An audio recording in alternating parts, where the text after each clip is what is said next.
ये समझाया जाता है साइंटिफिक नहीं है, हम लोग साइंटिफिक नहीं है। साइंटिफिक एटीट्यूड से चलना चाहिए। मान लिया साहब, बिल्कुल साइंटिफिक एटीट्यूड से चलना चाहिए। मैं एक छोटी सी बात पूछना चाहता हूं।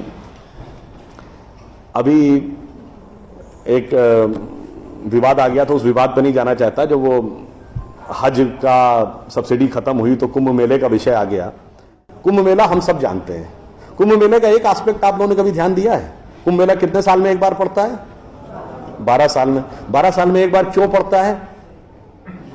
क्योंकि वो जुपिटर की साइकिल पर आधारित है। बृहस्पति ग्रह हर 12 वर्ष के बाद अपना एक चक्कर पूरा करके उसी राशि में दोबारा आता है, इसलिए कुंभ मेला 12 वर्ष में एक बार पड़ता है।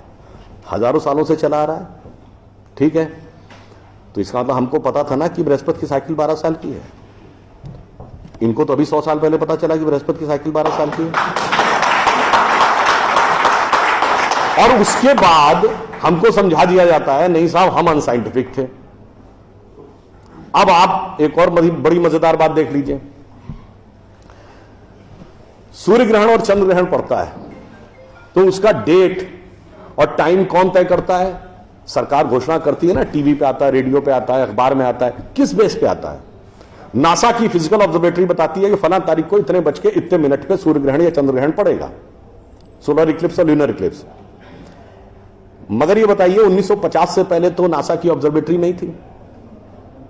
1920 में जब अल्बर्ट आइंस्टीन ने रिलेटिविटी की थ्योरी दी, उससे पहले रिलेटिव मोशंस ऑफ प्लैनेट नहीं पता था। सॉरी, 1916 में। 1920 में एडविन हबल एक साइंटिस्ट हुए जिन्होंने एक्सपेंडिंग यूनिवर्स की थ्योरी दी, उससे पहले एक्सपेंशन ऑफ यूनिवर्स नहीं पता था। 1900 में मैक्स प्लैंक साइंटिस्ट हुए जिन्होंने लाइट की क्वांटम की थ्योरी दी, फोटॉन्स वाली। उससे पहले प्रोपोगेशन ऑफ लाइट ही नहीं पता था। 1897 में जे टॉमसन ने इलेक्ट्रॉन खोजा, उससे पहले आप मानते थे एटम अनडिविजिबल है। और 1633 में आप ये कहते थे, गैलीलियो को फांसी दे रहे थे इस बात के लिए कि उसने कहा सन रिवॉल्व्स राउंड द अर्थ गलत है। तो भैया आप 380 साल चल के जहां पहुंचे हैं, हमारा पंचांग तो युधिष्ठिर के जमाने से एज इट इज चला आ रहा है 5100 साल।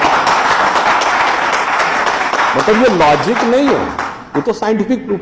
फिर भी हमें समझाया जाता है कि साहब जो हमने सोचा उस सब हम अनसाइंटिफिक थे, हम गलत थे। बड़ी मजेदार बात है। इन ए स्पैन ऑफ लिविंग जनरेशन, 50 साल में देखिए ये जो अर्बन नक्सल्स थे उन्होंने हमारे दिमागों में क्या क्या भरा और फैक्ट क्या था। 50 साल पहले जिस जिस चीज का मजाक उड़ाया गया वो चीज आज ठीक उसके उलट हो गई।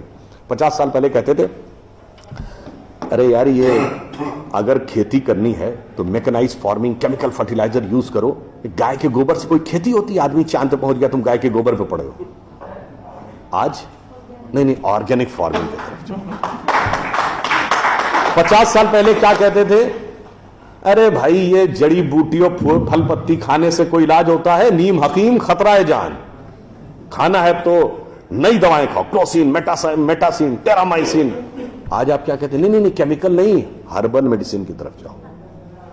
ठीक, आज से केवल 50 साल पहले आप ये कहते थे, जब हम कहते थे पेड़ों की रक्षा करो, जंगल की रक्षा करो, पहाड़ की रक्षा करो, कहते थे this is the reminiscence of a primitive tribal civilisation.